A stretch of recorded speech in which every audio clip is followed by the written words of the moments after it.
मळायचं.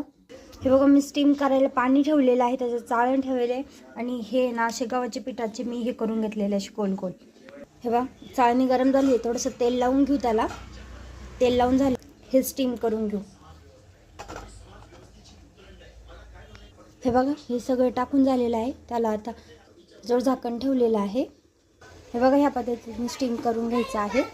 आता मी गॅस बंद करते आणि याच्यातच असं गरम वाफ राहू देते. हे बघा तुम्हाला खोलून दाखवते. स्टीम करून झालेलं आहे. हे बघा एकदम सुसुळीत. आणि त्याच्यासाठी लागणारा तडका कांदा घेतलेला आहे, लसूण घेतलेला आहे, 1-2 हिरव्या मिरच्या आणि कोथिंबीर, कढीपत्ता. तेल तापायला ठेवलेलं आहे मी. तेल तापलेलं आहे, त्याच्यात टाकते मी मोहरी.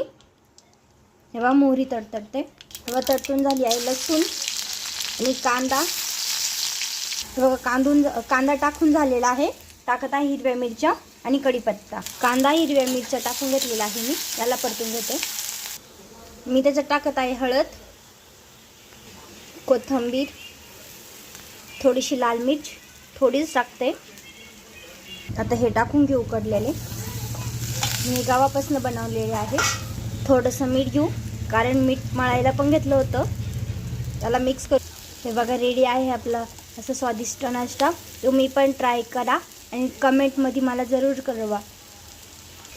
रेडी आहे आपला स्वादिष्ट नाश्ता. चला आता तुम्ही पण ट्राय करा.